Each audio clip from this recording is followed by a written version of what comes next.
Halo teman-teman, selamat pagi. Saat ini saya berada di sebuah kafe. Saya sambil nungguin anak sekolah. Saya pengen bikin video di mana pemikiran ini sudah sangat lama saya miliki dan sangat banyak mengajarkan hal baru buat saya sebagai seorang musisi. Teman-teman, di tahun 2020 sampai 2022 awal, Februari lebih tepatnya, musisi mengalami hantaman yang luar biasa. Di mana pekerjaan kita di offin gitu ya, semua acara-acara yang berkaitan dengan menimbulkan kerumunan itu semua tidak diizinkan ya. Bahkan kita sempat mengalami naik turun di mana PPKM diturunin ke level berapa gitu ya, level level 1, level 2, tiba-tiba naikin level 4 dan seterusnya. Nah, itu yang membuat banyak sekali musisi terpukul dengan keadaan demikian, di mana mereka sudah mulai bisa bernafas, lalu tiba-tiba harus ada pembatasan lagi sehingga mereka tidak bisa melaksanakan pekerjaannya. Nah, melalui kondisi-kondisi seperti itu, kita harus belajar bahwa tidak ada sesuatu yang aman. Semuanya pasti akan mengalami kondisi-kondisi yang tidak memungkinkan untuk mereka bisa bekerja, apapun pekerjaannya. Nah, untuk saat ini kita membahas sebagai seorang musisi. Musisi itu adalah pekerjaan yang sangat enak menurut saya. Kenapa? Karena dengan kemampuannya mereka bisa menghasilkan uang yang cukup besar. Mungkin kalau kita ngomongin musisi yang aktif ya, main sana sini seminggu bisa 3-4 juta ya, dengan dia bermain wedding, dia reguleran ya, lalu sebulan mungkin bisa 12 juta, 15 juta atau bahkan lebih untuk beberapa musisi-musisi yang juga aktif sebagai session player artis. Tetapi yang perlu kita pelajari adalah ternyata masa-masa enak seperti itu pun bisa terpukul, bisa hilang seketika ketika tahun 2020 pandemi hadir gitu ya. Nah, yang perlu kita pelajari adalah bagaimana jika kondisi seperti itu kembali terjadi. Mungkin tidak karena pandemi, tetapi bisa dari berbagai macam hal. Mungkin kita sakit, kita nggak bisa bekerja. Yang kedua mungkin tiba-tiba ada resesi ekonomi sehingga tidak banyak orang yang berani membuat pesta besar, acara besar, live music di kafe, ya. Lalu yang ketiga mungkin kita dipecat dari pekerjaan kita dengan session player, kita digantikan gitu ya, karena regenerasi itu akan terus ada. Banyak sekali kemungkinan-kemungkinan di mana kita tidak lagi bisa bekerja.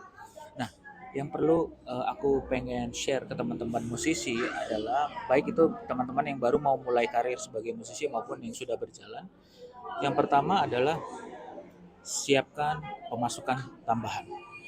Di luar musik kita harus punya income di mana income tersebut bisa terus masuk ya, tidak harus ada dari kinerja kita. Artinya kita nggak harus bekerja, income itu bisa datang.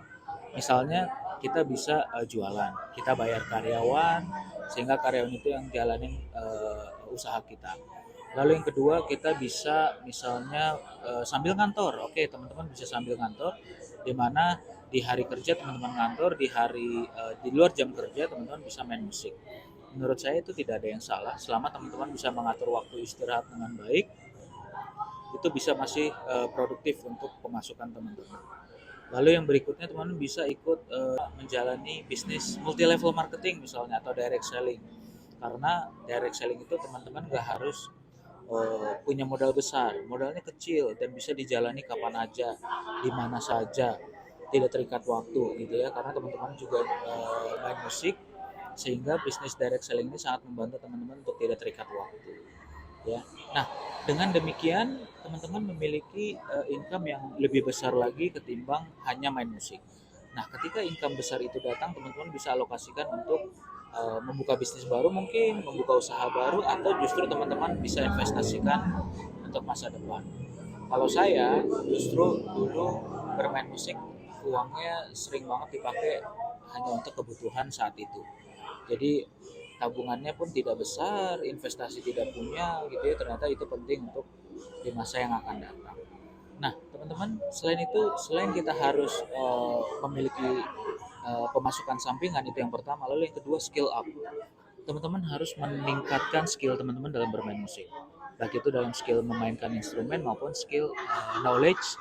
Karena teman-teman bisa mendapatkan income yang lebih besar lagi.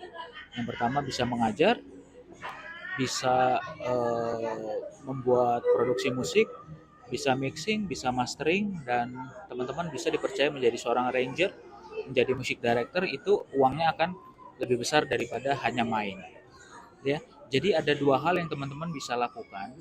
Yang pertama tadi melakukan sesuatu yang di luar musik, dan yang kedua bisa melakukan sesuatu yang lebih dari yang teman-teman bisa lakukan sekarang. Jadi mulai saat ini teman-teman harus bisa prepare hari ke depan, di mana teman-teman tidak lagi bisa bermain musik. Misalnya keterbatasan waktu, keterbatasan fisik mungkin ya. Jadi sehingga teman-teman bisa tetap produktif untuk mendatangkan income.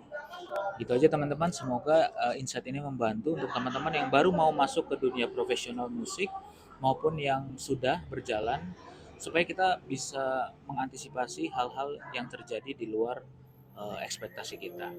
Itu aja dari saya, terima kasih. Saya Richard Tutapaya. Jangan lupa like, comment, subscribe, dan share video ini kalau teman-teman merasa terbantu, dan tungguin terus video-video menarik dari channel YouTube. Sampai ketemu.